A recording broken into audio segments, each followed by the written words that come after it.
Olá pessoal, então bem-vindos a mais um episódio do nosso Saúde e Bem-Estar Podcast aqui na tua Rádio Alvorada. E hoje então o nosso tema será doenças respiratórias na pediatria.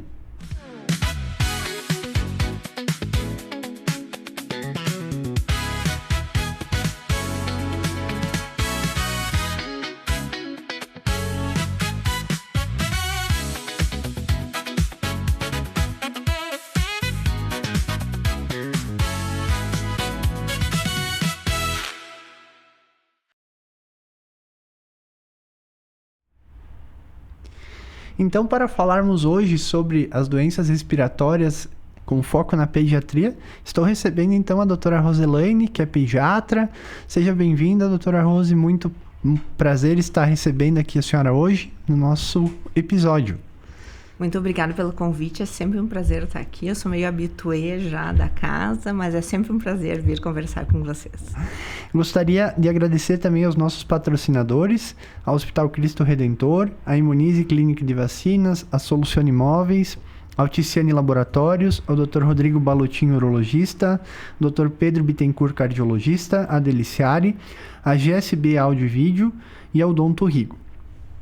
Então, doutora, começando o inverno, começando as exacerbações das doenças respiratórias. Então, um assunto bem importante que todo ano, principalmente no nosso estado, que é um estado frio, vem tendo muitos casos de exacerbações. E é também, às vezes, importante falar de doenças que não são sazonais, né? Que a gente tem durante toda a vida e que muitas vezes começam na pediatria.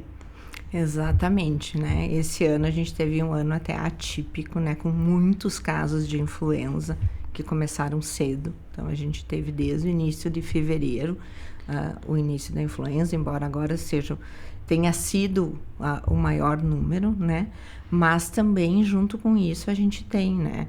Os casos de asma, de bronquite, né? A própria bronquiolite que tem, né? Alguns casos de pneumonia. E o próprio resfriado comum, né, também, que é importante ser diferenciado de uma influenza, né.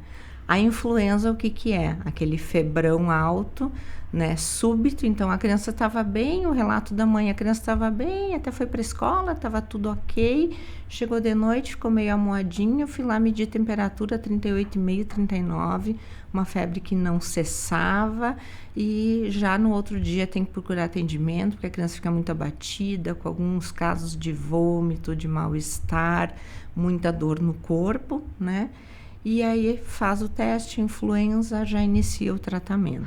E em alguns casos da influenza, no adulto a gente tem tido sintomas gastrointestinais. Na criança também é comum, às vezes, abrir até antes, começa uma febre, um quadro gastrointestinal antes de sintomas respiratórios. Porque às vezes eu vejo que as mães ficam muito aflitas, né? Porque tá tendo uma febre e uns sintomas inespecíficos. Sim, bem isso mesmo. Bem comum. Inclusive a náusea e o vômito, super comum de acompanhar a influenza. Até às vezes atrapalha na questão do tratamento, a gente não consegue fazer o tratamento adequado. Então, temos que medicar o vômito, dar uma acalmada nesse estômago ali para conseguir fazer o tratamento. É super comum. Começa e depois, às vezes, que começa o sintoma respiratório, bem comum. Outro vírus também que é muito comum nesse período é o vírus da bronquiolite. Também sim. Para os pequenos, os recém-nascidos, principalmente, é um dos maiores riscos, né? Dos maiores riscos que a gente está tendo, né, para os bebês, né? Normalmente, assim, a gente sempre tem um receio muito grande em bebês menores de 6 meses, né? Embora acometa mais, né, até os 2 anos, mas esses bebês menores são os que a gente mais tem receio e medo, né, da gravidade do vírus, né? A gente está tendo coisas bem importantes, que é a vacinação das gestantes, né? Na realidade, essa vacina da bronquiolite, ela não é uma vacina, ela é um anticorpo monoclonal que é administrado, que ele dura em torno de 3 a 6 meses, né? É importante que a gestante, né, faça esta vacina, esse anticorpo, né, durante a gestação, para transmitir essa proteção já para o bebê. E quando o bebê nasce, também seria muito importante fazer. No SUS está sendo fornecido para os bebês prematuros, então abaixo de 37 semanas, e alguns com doença grave também é fornecido até os 2 anos. Então é super importante esta vacinação, tanto das mães quanto dos bebês, porque a gente consegue manter esses 6 meses mais ou menos, que é onde a gente tem mais prevalência do vírus, com o bebê mais protegido, e diminuir a gravidade também se a criança tiver a bronquiolite. E essa proteção ela é transmitida também via leite materno, daí da mãe para a criança. Exatamente, principalmente a mãe que fez a vacina, ela vai ter essa transmissão durante também a gestação e após através do leite materno. Por isso, mais uma vez, a importância, né? A gente sempre Mais uma frisa vez a do importância. aleitamento quando não contraindicado. Exatamente, muito importante. E também, né, ainda frisando da bronquiolite, que às vezes a gente pensa que é só criança que pega, mas os adultos também podem pegar. E daí tu pode ter a transmissão vertical. Exatamente. Então, até a questão da visita, né? Quando a recém-nascido, se você tá gripado, você vai visitar ou não vai visitar um recém-nascido. E até o vírus sincicial nos adultos, ele dá poucos sintomas. No bebê, faz aquele quadro de bronquiolite, de falta de ar, chiado no peito, né? Muitas vezes tem uma inflamaçãozinha na garganta, mas principal é a falta de ar e o chiado no peito, que muitas vezes leva à internação dessas crianças. E para o adulto, não. Para o adulto, o vírus sincicial é um resfriado super simples e que muitas vezes ele pode ser confundido com alergia. Então, às vezes, assim, não é gripe, eu só tô com uma alergia e eu vou lá visitar o nenê, né? Então, nestes casos, tu pode estar levando um vírus sem querer. Então, sintoma respiratório, né, para uma visita de um bebê, até que prove o contrário, alguma coisa infecciosa. Então, eu tô com o nariz escorrendo, acho que é só uma rinite. Não, espera um pouco. Espera passar e depois tu vai visitar. É importante, assim, essa noção das pessoas que chegam para visitar um bebê, que elas têm que estar bem de saúde para não transmitir nada que pode ser muito grave para esse bebê. Eu acho que são algumas informações bem relevantes, até por isso que eu toquei no assunto, né? Porque a transmissão, geralmente, desses vírus, eles acabam sendo por via respiratória e pela mão, né? Exatamente. E muitas vezes até você vai visitar uma criança pequena resfriado e o pessoal às vezes tem o hábito ou de beijar, né? Ou de pegar na mãozinha. Isso aí. E às vezes até beija a mão, e daí a criança põe a mão na boca. E daí o risco, né? E um dos vírus que tem uma maior mortalidade, principalmente nos recém-nascidos, acaba sendo o vírus sincicial dessa causa, né? Sim. Por quê? Porque como ele gera essa questão, o vírus sincicial, ele gera uma inflamação do pulmão, por isso que ele faz falta de ar. E muitas vezes a gente não tem nenhuma boa resposta à medicação. Diferenciando, por exemplo, de uma bronquite, de uma asma. Quando eu tenho bronquite, eu tenho asma numa criança, eu uso a bombinha e eu tenho uma boa resposta. Por quê? Porque o mecanismo de ação é diferente. Então, essa asma, ela faz com que o pulmão feche, a medicação vai lá, age nessa musculatura pulmonar e abre o pulmão. O fechamento do pulmão e a falta de ar da bronquiolite é por uma reação inflamatória e não por uma reação de broncoconstrição muscular. Então, eu não tenho essa resposta do broncodilatador. Muitas vezes essas crianças precisam ser internadas, levadas ao oxigênio, às vezes até o respirador, até a ventilação mecânica, em função desta falta dessa resposta à medicação de broncodilatação. Então, assim, é muito mais grave em função disso. Então, ainda o ponto principal nesse sentido seria a prevenção, vacina. Sem dúvida. Inclusive, essa vacina, que é esse anticorpo monoclonal que é feito nas gestantes, ele também pode ser feito, por exemplo, nos avós, nas pessoas que convivem mais com esse bebê, nos adultos, né? São 2 anticorpos diferentes, o dos bebês e dos adultos, mas ele também pode ser feito. Então, é uma coisa bem interessante, porque previne infecção respiratória nos adultos e também, né, por tabela de prevenção, ele não deixa chegar esse vírus no bebê. A gente, às vezes até fala que não é tão comum testar, né? A gente, na pandemia, começou a testar, né? Testa todo mundo para Covid. Agora começou-se a testar para para influenza. Mas a Isso. gente tem hoje, né, o teste rápido, o antígeno, para vírus Para essencial. vírus E essencial. muitas vezes até na questão de transmissão vertical, né? Nós até falávamos antes no bastidor, né? Que eu trato muito mais dos vozinhos e você muito Isso mais das aí, crianças. isso aí. E são os dois pontos que geralmente estão convivendo junto. E é os dois Exatamente. pontos que são mais frágeis. E às vezes Exatamente. aquele caso de uma infecção respiratória que tu não consegue fechar um diagnóstico porque não é Covid, não é influenza Isso. e não é pneumonia, mas Isso não aí. melhora.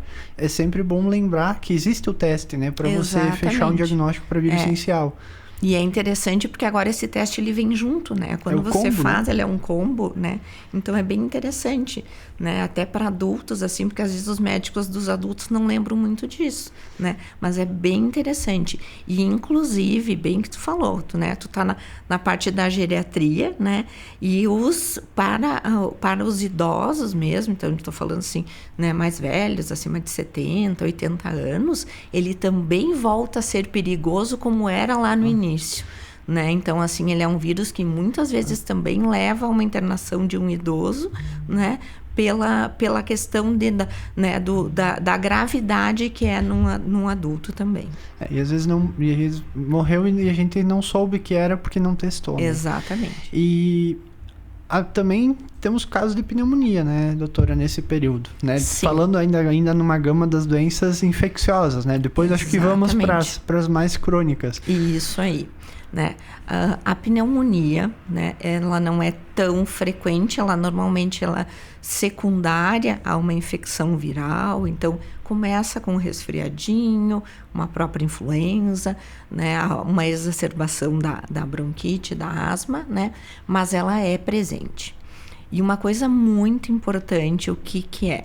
Muitas vezes eu recebo pacientes, né, que ele tá tossindo faz 10 dias, né? Não é normal uma criança tossir 10 dias, tossir 15 dias. Mas não teve febre, por isso que eu não vim procurar antes, né? A febre é um sinal muito importante, sem dúvida. A febre é uma reação inflamatória do nosso organismo a uma situação, seja uma infecção, uma doença inflamatória, mas ela é um sintoma. A tosse também. Só que eu não preciso ter o combo tosse mais febre para ter uma pneumonia. Eu posso ter uma pneumonia somente com tosse, né? Então, é super importante isso. Criança, diferente de adulto, é uma criança que as doenças são autolimitadas, ou seja, uma criança que não melhorou em 10 dias, se ela não melhorou nesses 10 dias, está complicado. Bom, então, nós temos que fazer alguma coisa, né? A criança, em torno de 7 a 14 dias, ela resolve os quadros todos de doença, né? Por isso que o pediatra não tem muita paciência, né? Essa coisa assim de, eu tenho dor nas costas faz 20 anos, não nos serve, né? Então, a gente quer uma resolução mais rápida, nós estamos acostumados com resoluções mais rápidas na pediatria. Então, não podemos deixar uma criança tossindo e simplesmente não fazer um diagnóstico, né?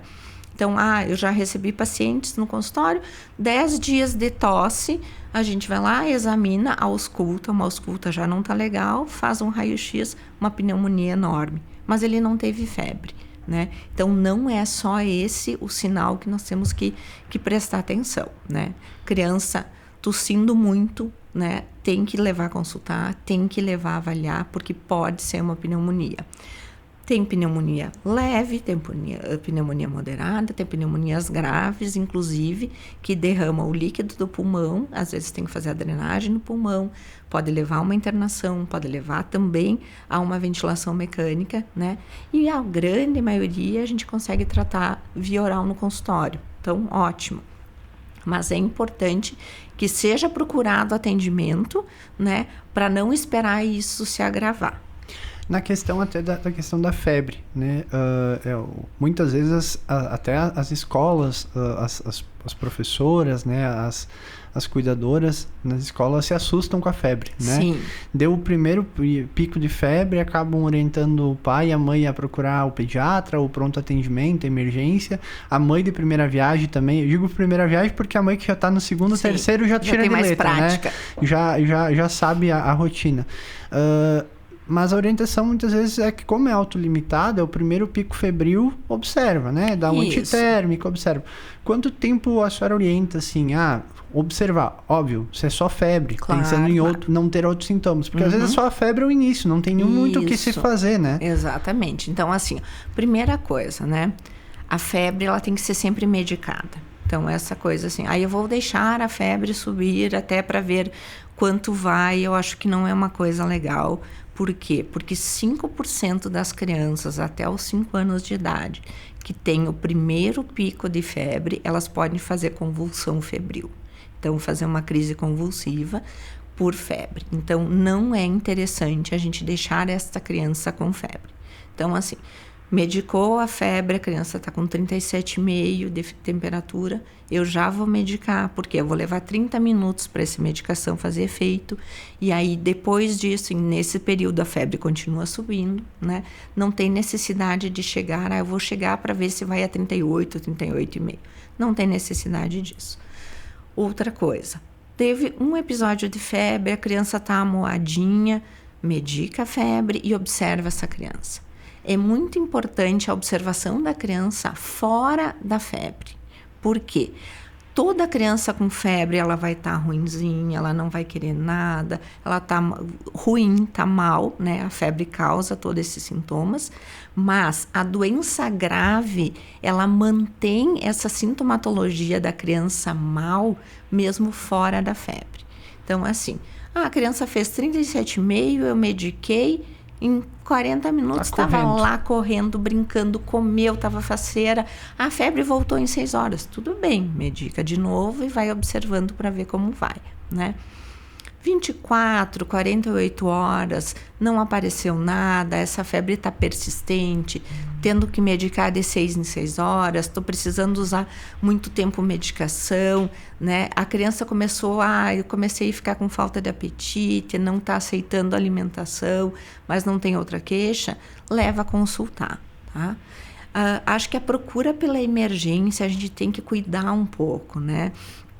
Porque o ideal é tu tentar o ambulatório, tentar o consultório. Por quê? Porque na emergência tu já chega lá, há muitos casos graves, há muitos casos, então daqui a pouco tu chega com um resfriadinho, acaba entrando em contato com outro paciente que tem uma doença mais grave, pegando alguma coisa mais grave, até porque a criança está doente, né? Mas eu acho que uma avaliação entre 24 e 48 horas de uma febre é bem interessante, assim. Até, né? Porque às vezes uma orientação que a gente dava, às vezes dá, inclusive na emergência, é que assim, o primeiro pico febril, até medicar, né? Porque muitas vezes não medica e vai para o atendimento com a criança com febre. Sempre medicar, inclusive nunca sair de casa sem medicar a gente, criança. Como médico, acredita que a criança teve febre e não precisa ver que a criança está com febre, né? Exatamente. E até no primeiro pico febril, muitas vezes a criança não tem sintoma e o exame físico ainda nem está alterado, né? E é bem interessante, porque assim, às vezes, no consultório, o que a gente vê? Eu tive um pico febril, eu fui no pronto. E cheguei lá e o médico disse, não tem nada. Chega no nosso consultório 24 horas depois. Tu examina, apareceu uma amidalite, alguma coisa assim. É o normal isso. Então, assim, essa doença, bem como você falou, ela evolui. Ela não é uma doença que ela vem com tudo já. Ela vai evoluindo. Então, no primeiro pico de febre, o exame físico, muitas vezes, ele é inespecífico ou inalterado. A gente não tem nenhuma alteração. Mas 24 horas depois, realmente vai aparecer. Mas o médico não viu lá. Não é isso. Há uma evolução nas doenças. Tanto que nós vimos isso no consultório. Muitas vezes chega no primeiro pico febril, chega no consultório, eu examino, olha, hoje eu não achei nada, vamos aguardar, vamos revisar amanhã ou em 48 horas. Chega em 48 horas, é uma criança completamente diferente da que chegou no início. Até porque se é viral, provavelmente só com antitérmico vai se resolver, né? Na grande maioria dos casos. Exatamente.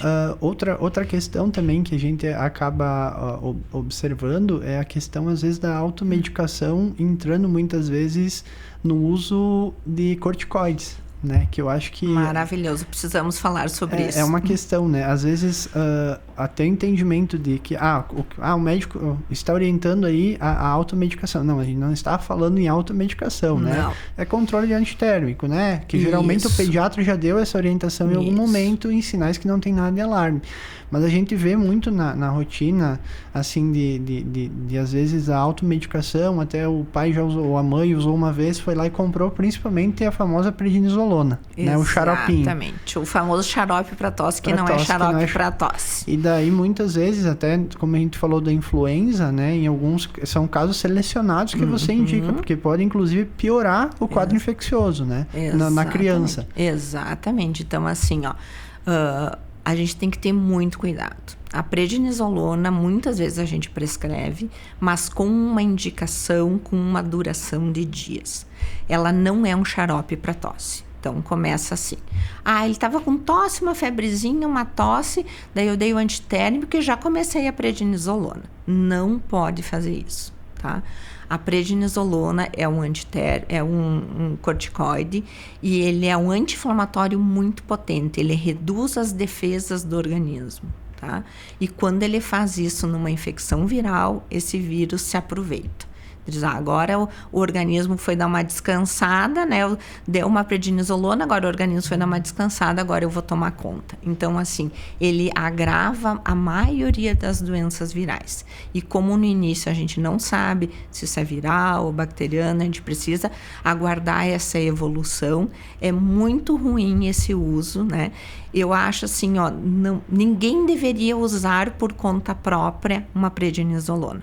A prednisolona, eu acho que é uma questão de uma prescrição médica, tá? Eu avaliei e acho que hoje precisa, né? Não só na influenza, como também no vírus sincicial. A gente vê alguns pacientes que começou com chiado no peito e uma febre baixa, e daí outra vez o médico prescreveu, só que era em outra situação, né? A febre, a tosse, ela não é só exclusiva de uma doença, né? Ela é um sintoma comum a N doenças. Então, assim, muitas vezes eu tenho a indicação da prednisolona e outras não.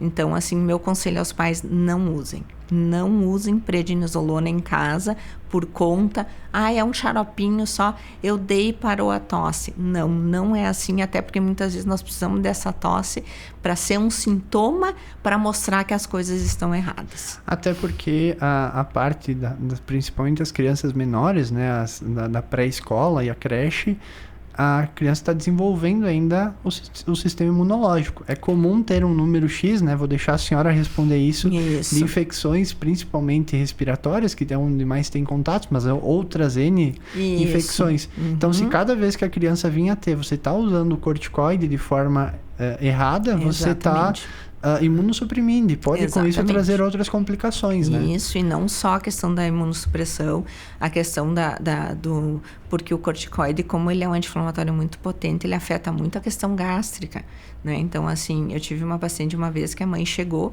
e a queixa dela era uma paciente maior, uns 7, 8 anos, a queixa dela era dor epigástrica, dor no estômago. Fui conversando, né? E daí perguntei, mas tu deu alguma coisa para ela tomar, alguma coisa, né? E ela me disse assim, não, ela tava com tosse, daí eu dei a prednisolona. Tu deu prednisolona? Quantos dias? Faz 1 mês. Então, essa menina era fazendo uma úlcera pelo uso da prednisolona. Fora toda a questão de alteração imunológica que a gente tem, né? De alteração até hormonal que a gente tem pelo uso prolongado do corticoide, né? Então, é uma coisa bem importante, assim, que não seja feito esse uso de forma nenhuma fora a prescrição médica. E aproveitando a pergunta, né? Quantas infecções comum? Estava pensando qual era a pergunta. O que é importante? Uma criança que frequenta a creche, que frequenta a escola, principalmente pequena, até os 5 anos, né? Ela está realmente com a questão imunológica se desenvolvendo, né? E é uma coisa normal, né? Agora os pais vão se assustar, mas é uma coisa normal que eu possa ter de 6 a 12 infecções respiratórias por ano.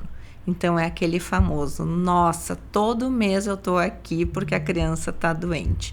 Isto é uma coisa normal, né? É ruim, a criança fica ruim, fica doente, tudo, né?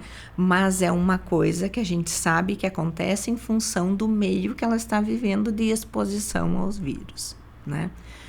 O que a gente pode fazer para prevenir isso, né? Nós temos todas as vacinas, que hoje a gente tem uma gama bem grande, então começa com esse anticorpo da bronquiolite, nós temos todas as vacinas do pneumo, então agora no SUS está entrando a pneumo 20, que a gente mandava fazer, né, privada para a maioria dos pacientes, então agora até tá numa transição ainda, mas foi um grande entrar. avanço, né?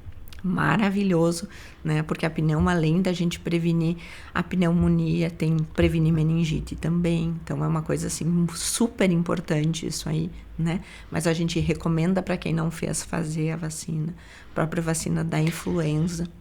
Uma pergunta até sobre a vacina, que eu acho que é algo interessante.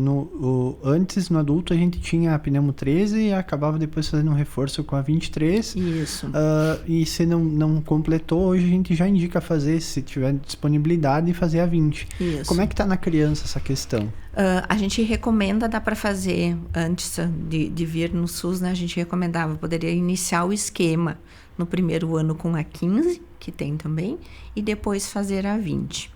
A 23 para o adulto ela era bem interessante, para a criança não muito, a gente deixava mais adiante, né?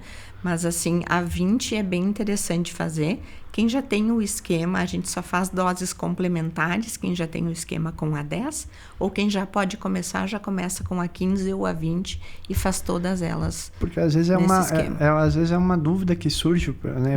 No adulto tem bastante, acredito que criança, o Brasil na questão de vacinação infantil é exemplo mundial, sim, né? É fantástico. Então é fantástico, e acredito que também deve ser uma dúvida muito comum até de mães que estão nos assistindo, nos ouvindo, porque primeiro fez uma, agora mudou, aí faz a outra, né? Então acho que por isso que é uma coisa bem bacana da gente. Isso, não trazer. Tem problema, a gente chama de intercambiar as vacinas. Então, assim, por que eu vou oriento, por que não faz tudo a 20 desde o início? Na realidade, a 15 e a 20, no primeiro ano, a 15 pega muito bem os sorotipos mais frequentes, a partir do primeiro ano, a 20 é melhor, né? É uma questão econômica, né? Então, assim, muitos pais não têm todos os recursos para fazer todas as vacinas. É melhor que ele faça uma 15 antes do primeiro ano do que não fazer nenhuma, né? E depois completar com a 20. Agora, entrando a 20 no SUS, vai fazer a 20 sem problema. E, inclusive, nesta transição vai ser feito a 10 e a 20 para nós poder aumentar a cobertura para mais pacientes e para terminar essas vacinas de 10 que estão no SUS. Então, vai ser feito isso e não vai ter prejuízo para a criança. Só ganhos, né? Só ganhos. A vacinação é sempre maravilhosa. Eu sempre digo que vacinação é um investimento. Exatamente. Né? Por mais que a gente ainda tenha muita informação, às vezes que é desinformação, né? Sim. E a gente sabe que reduziu muito mortalidades e doenças históricas, né? Sem dúvida. Principalmente poliomielite, né? Sem que a gente dúvida. via. Então eu sempre trago esse gancho da questão da prevenção. E outras doenças, né? Que a gente acaba vendo muito, tendo exacerbações, principalmente climáticas, são as asmas, né? Que pode ser casos leves, como ser casos graves e levar até internações em UTI, com intubação. Exatamente. Complexidade, né? A asma, ela é bem, bem interessante porque normalmente, né, em torno dos 3 anos que a gente fecha um diagnóstico, mas não quer dizer que porque a gente não fechou esse diagnóstico de asma mesmo, ela não vai ser tratada desde o início, né? Ela pode começar como uma exacerbação de uma infecção viral, então uma própria bronquiolite pode ter alguma coisa, uma questão respiratória, de mudança de temperatura, né? Tem muitas crianças, mudou a temperatura, vai ter uma crise de asma, né? E a gente faz esse tratamento. Muito importante fazer o tratamento entre as crises para asma, né? Então a gente diz esse tratamento profilático para prevenir. É importante que tu faça, né, o tratamento da crise é um e o tratamento entre as crises é outro, para evitar essa exacerbação. Normalmente a gente faz o uso das bombinhas para as crianças sempre com espaçador, né? Por quê? Porque para eu fazer um uso de uma bombinha realmente que eu consiga, que vá chegar e fazer o depósito no pulmão, eu acho que é bem complicado. Eu acho que tem que ter, assim, um entendimento bem grande, porque não é só botar a bombinha na boca, fazer o spray e tá pronto, né? Essa medicação tem que ir direto para o pulmão. Então, acho que é importante que seja sempre usado espaçador, respeitado o tempo de fica 15 segundos, agita sempre a bombinha antes de começar. E às vezes até uma questão da bombinha é que o pessoal, prescrito pelo pediatra, dois jatinhos, né? O pessoal saber que tem que agitar o primeiro, aplica, depois agita de novo e dá o segundo, né? Porque geralmente o pessoal balança na primeira vez e aplica. E o segundo não tá indo a medicação, né? E tem que agitar mesmo, né? Não é fazer conta, tem que agitar mesmo. Agita bem a bombinha, conecta no espaçador. Outra coisa importante, essa criança precisa estar sentada, ela precisa estar acordada e ela não pode estar com o bico na boca, tá? Então, assim, é importante esses detalhes. Por quê? Porque isso vai fazer toda a diferença na administração da medicação. Então, essa criança está sentadinha, está acordadinha, não tem bico, né? Eu coloco o espaçador, faço a bombinha, seguro aqui 10 a 15 segundos, bem devagarinho. Se a criança chorou um pouquinho, eu sempre digo chorou, esperneou, brigou, mas respirou, tá ok. Se essa criança soltou, né, o espaçador, ele escapou do rosto da criança, a gente considera como se essa dose não tivesse sido aplicada e repete a medicação, né?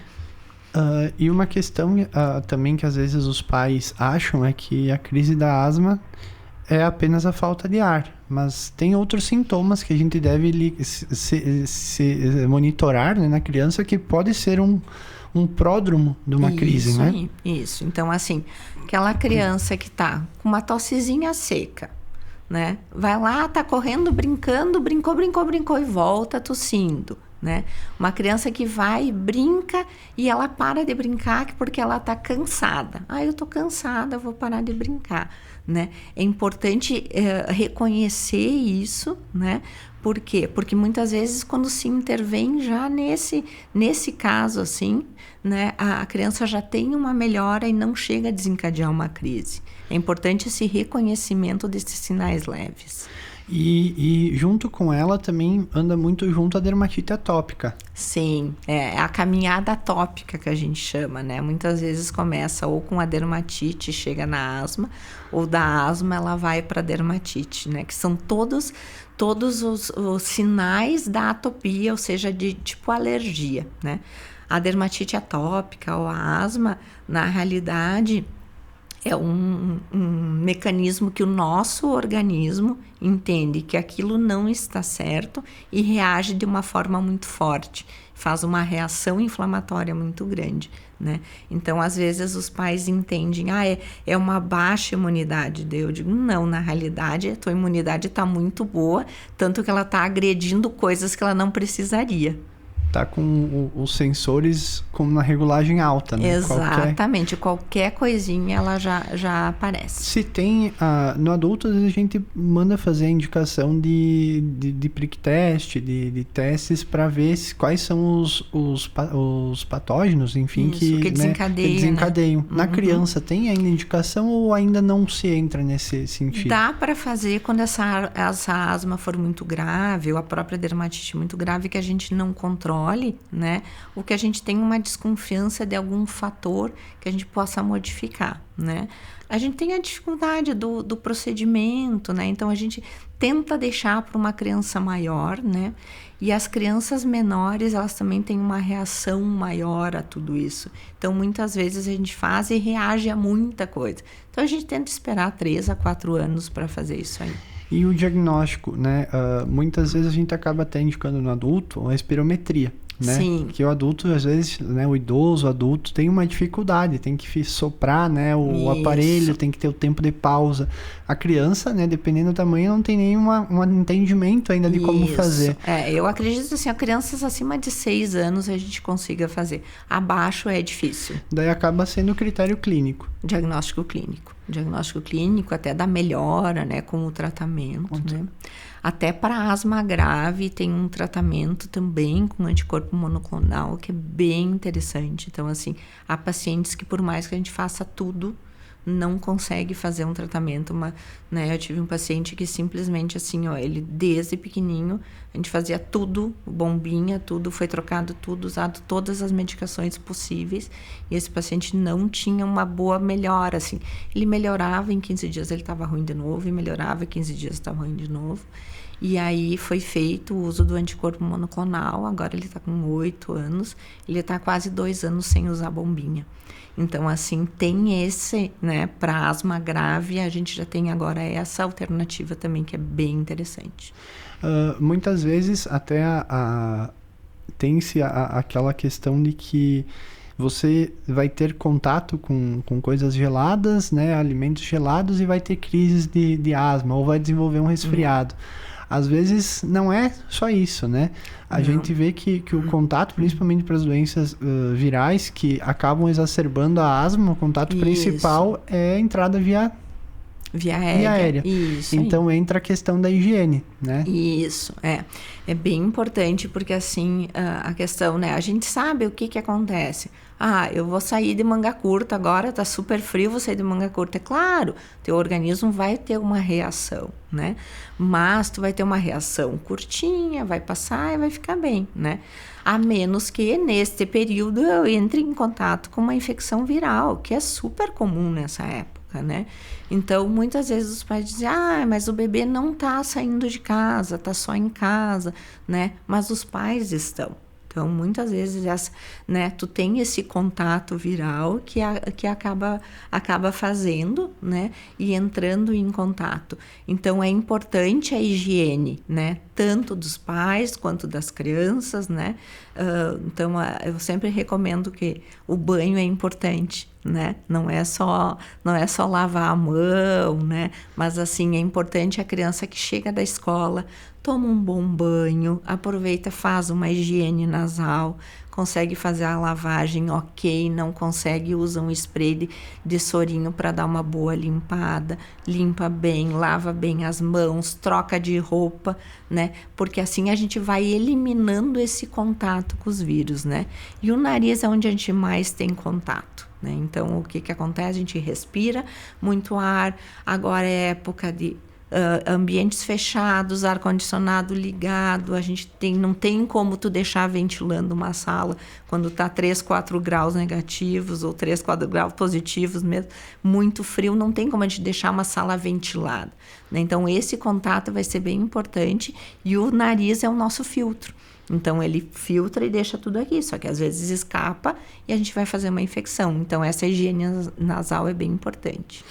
E outra questão também, a gente acaba tendo muitas perguntas na questão dos adultos, e acredito que no consultório pediátrico não deva ser diferente. Eu estou com imunidade baixa, devo suplementar vitaminas, né? Estou tendo muito resfriado. Como é que é na prática da pediatria? Na pediatria isso é a coisa mais comum, né? Então, assim, todas as mães, eu quero uma vitamina para melhorar a imunidade, né? A vitamina que a gente sabe que ela está implicada em todas as questões, né, de imunidade e tudo, é a vitamina D, né? Então, a gente procura, isso é uma coisa que a gente já faz, suplementação nas crianças, né, para manter um nível legal. A gente mantém agora no inverno a maioria das crianças com suplementação com a vitamina D, fez os exames, está tudo bem, não precisa suplementar, né? Mas o mais importante é que a criança vai ter contato e ela vai ter essas infecções. né? A vitamina, suplementando ou não, ela não vai prevenir infecções, né? O que previne infecções, que eu sempre falo, é a vacina. Então, a vacina, a gente tem todo um estudo, né, de prevenção de infecção, tudo, né? E as vitaminas é a suplementação, a gente não usa de rotina, né? Muitas vezes até a gente prescreve, os pais querem uma vitamina, vamos prescrever uma vitamina, mas o efetivo mesmo dessa vitamina, ele não é tão importante quanto esses cuidados de prevenção, de higiene e da vacinação. Até porque, às vezes, é muita coisa que a gente acaba vendo que o pessoal compartilha na internet, né? E acaba virando uma modinha suplementar. Isso. Então, por isso que eu quis fazer essa pergunta, porque eu acho que também é importante. Do mesmo a questão do uso abusivo da prednisolona, a gente vê também uma questão de uso abusivo, às vezes, de polivitamínicos e coisas que, às vezes, desnecessárias, né? Desnecessário. Né? Porque a maioria das vitaminas, a gente tem essa vitamina, ela é ingerida, e o que o organismo está precisando, ele vai aproveitar naquele dia e o resto vai ser eliminado, né? Então, às vezes diz, vai fazer um xixi caro, né? Porque está tomando a vitamina e está mandando embora. Sendo que se tivesse uma alimentação balanceada... Exatamente, tu tem tudo ali mesmo, né? Não precisa nada. E a questão também que a gente acaba vendo nesse período do ano é a questão do acúmulo realmente em áreas, né? Como a senhora falou. Higiene de ar-condicionado, essas coisas que às vezes é importante. A questão de ácaros, né? Limpeza, umidade. Isso, é bem importante. A questão do mofo, né? Então, assim, agora os ambientes estão todos úmidos, né?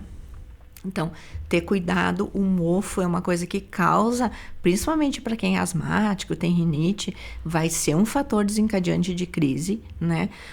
Tem, às vezes, pacientes que não melhoram. Às vezes os pais chegam, nós nos mudamos de lugar e agora ficou tudo bem. Isso é super comum, então o ambiente tem tudo a ver, né? É legal a gente ter o ar-condicionado ligado, mas sem dúvida tem que fazer uma limpeza ao menos uma vez por ano para eliminar. Ele já tem o filtro, manter o filtro sempre limpo, que é uma coisa que a gente mesmo pode fazer, né? De limpar o filtro, tudo, fazer uma limpeza no ar uma vez por ano, porque fica acumulando poeira e os ácaros mesmo. A limpeza dentro de casa, né? Uma coisa que é legal para quem é alérgico, né? Não fazer limpeza varrendo. Tu sempre passa um pano úmido em cima das coisas também, porque daí tu não levanta esse pó. Porque quando a gente varre esse pó, ele vai ser juntado, mas assim tu tem uma proliferação aí. Isso, né? Desse pó pro ar e que ele vai voltar a cair. Quando eu passo o pano úmido, eu junto tudo e acaba não ficando, né, no ar isso. Então, é bem importante, né? A limpeza dos ambientes, a limpeza do ar-condicionado, né? A questão do mofo não ter, né? A questão de coberta, né? Então, assim, manter, assim, uma higiene adequada, que essas cobertas, principalmente para quem é alérgico, sejam lavados frequente, que já seja um tecido antialérgico. Ursinho de pelúcia, a gente tem que ter muito cuidado, porque muitas vezes a mãe está cuidando tudo. Cuida a cortina, não tem tapete, cuida a casa, tá tudo ok, e a cama cheia de ursinho de pelúcia, né? E essa criança continua fazendo crise, né? O ursinho, ele normalmente tem muito ácaro, né? Porque ele acaba ficando muito tempo parado e vai acumulando ali. E às vezes a gente culpa o coitado do cachorrinho. Exatamente, o pobrezinho. Doutor, algum tópico, alguma mensagem que a senhora acha importante a gente deixar sobre a temática, assim, que é uma temática longa. Se a gente vai muito... Ficamos até amanhã até muitas coisas, se vamos entrando nos detalhezinhos. Eu acho que é importante assim. Então, assim, primeiro, não se apavorar com a febre, né? Observar bem essa criança, né? Mas também não esperar só essa febre como sintoma, né? Criança tossindo não é normal, não é, pode ter N motivos, então a gente tem que avaliar. Essa criança passou 5, 7 dias tossindo, tem que ser avaliada, né? E quando se a gente precisa usar antibiótico, ele é uma coisa que ajuda, né? Muitos pais, eles têm até medo do antibiótico. Mas vai ter que usar antibiótico. O antibiótico, quando bem indicado, é uma coisa ótima. Então, acho que é bem importante isso, né? E a vacinação é super importante. Não, perfeito. Gostaria de agradecer mais uma vez o aceite do convite para estar aqui conosco. Quero lhe deixar um agradecimento. Ai, muito obrigada. Eu que agradeço o convite. Adoro vir aqui. Da tua rádio aqui, da Deliciário. Muito obrigada. Ai, que delícia mesmo. Delícia. Ei, muito obrigada. Obrigada pelo convite. Jefferson me coloca à disposição sempre. Não, sem dúvida. Temos muitos temas, né, para falar. Isso aí. Gostaria também de agradecer mais uma vez aos nossos patrocinadores, ao Hospital Cristo Redentor, a Imunize Clínica de Vacinas, a Solucione Imóveis, ao Ticiane Laboratórios, ao Dr. Rodrigo Balotin, urologista, ao Dr. Pedro Bittencourt, cardiologista, a Deliciare, a GSB Áudio e Vídeo e ao Odonto Rigo. E agradecemos a você também que nos acompanhou nesse episódio e convidamos para acompanhar também na próxima semana nosso próximo episódio com um novo tema falando sobre saúde e bem-estar. Até lá!